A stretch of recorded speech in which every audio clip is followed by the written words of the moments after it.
Yeah, what's good? It has been quite the minute. I'm gonna give you guys the tarot meditation of the day. Take what you need, leave the rest. If it resonates with you, then good. If it doesn't, keep it moving. What's today? Lord, I don't even know what day of the week it is. Wednesday, September 29th. Okay.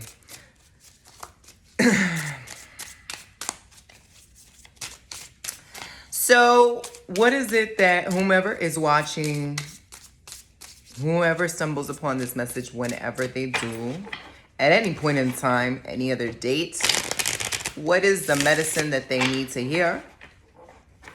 They need to receive. Okay. And, oh, glory be. We got the 10 of discs for today. And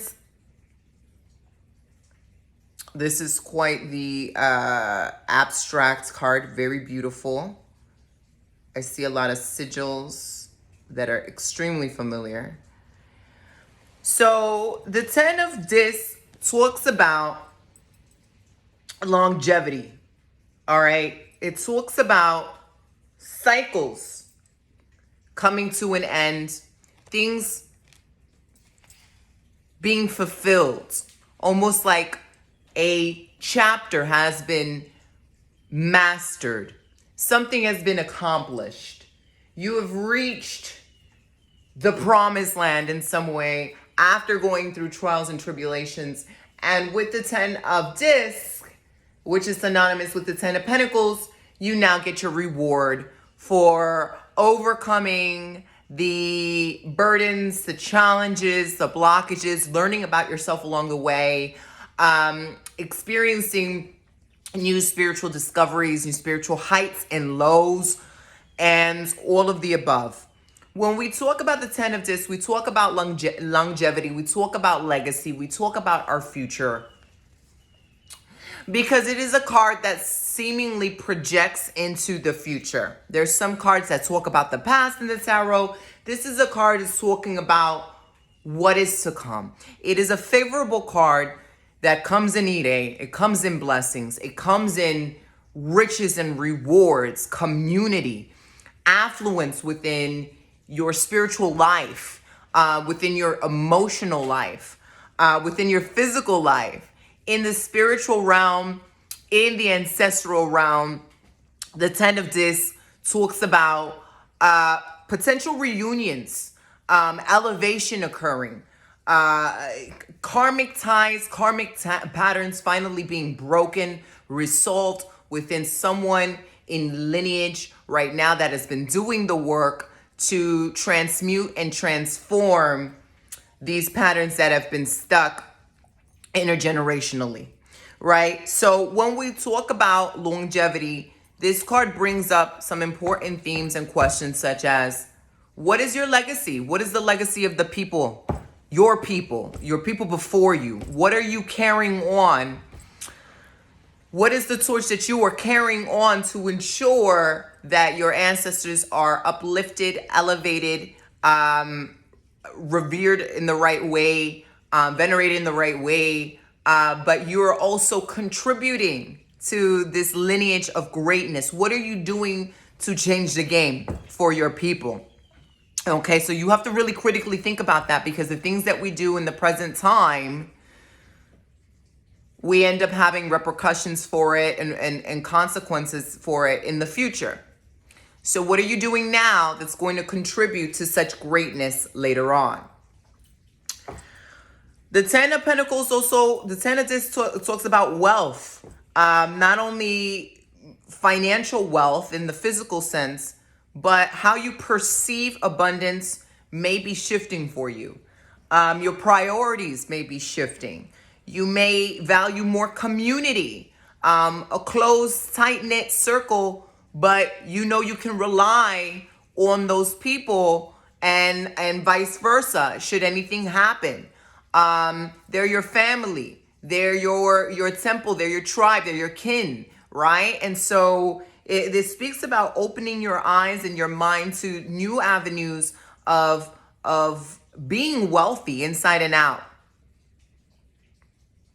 And that wealth is coming to you. So yes, this actually talks about money too, but it says that this is not going to come instantaneously. This may be a confirmation that you are on the right path in terms of maybe your career, what you're doing behind the scenes, at home, to stretch out your financial gain, whether it's budgeting, whether it's investing and learning about stocks, learning about the trade system, making things from hand, starting your own business, educating yourself, going back to school, learning a new craft, tutoring, mentoring, doing workings at home, working with your ancestors so you can interview them on how they were able to sustain themselves through such challenging times, or what obstacles they had with finances that can help you overcome yours, what have you.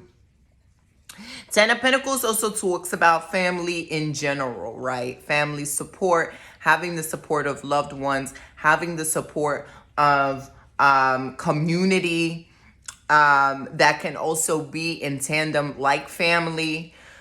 So I would say choose wisely. This is an important time for you to be more discerning, for you to now handpick, or you're gonna see who's really in your life like family.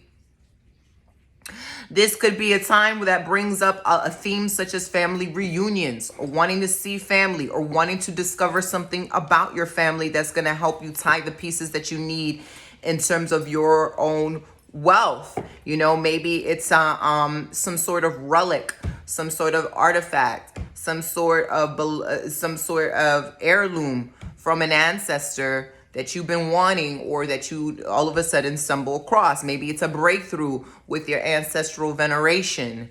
Maybe you get to learn about some spirits that you have that you were, oblivious to before. Maybe with the Ten of Pentacles, there is a breakthrough with your home. Maybe you will find that in time, you have the means to invest in a bigger home, expand your home, buy a property of your own, land, owning, cultivating things from your hands, growing, gardening, creating clothes from your hand, things that are physically passed down that are an indication of your own craft, your time, and your energy that future generations can discover and cherish as a result of you leaving things behind. What else is coming up? A lot of things are going to be shifting financially. A lot of potential chaos may ensue before we get to the pot of gold at the end of the rainbow. When we see a 10 card in tarot, it is impossible to reach that height without having to have suffered first. You've had to go through the ace and the court cards and the 2 and the 3 and the 4 and the perilous 5 and the 6 and the 7 and the 8 and the 9 to get to the 10, to get to the big kahuna, to get to the big triumph, to get to the wow. I've been through all of this, these fluctuations.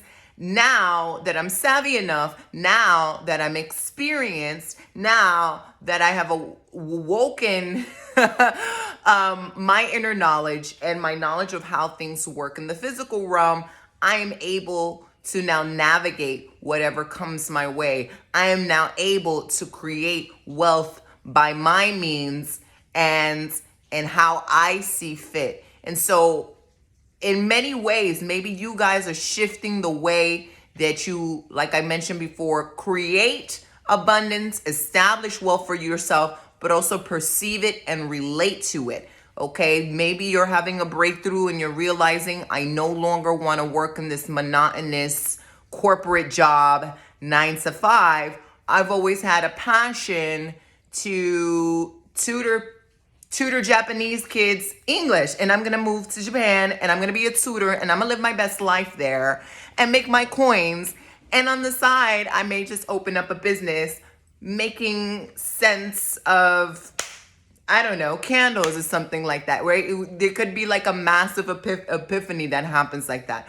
Or maybe you're the trailblazer in your family that's like, wow, no one knows about stocks.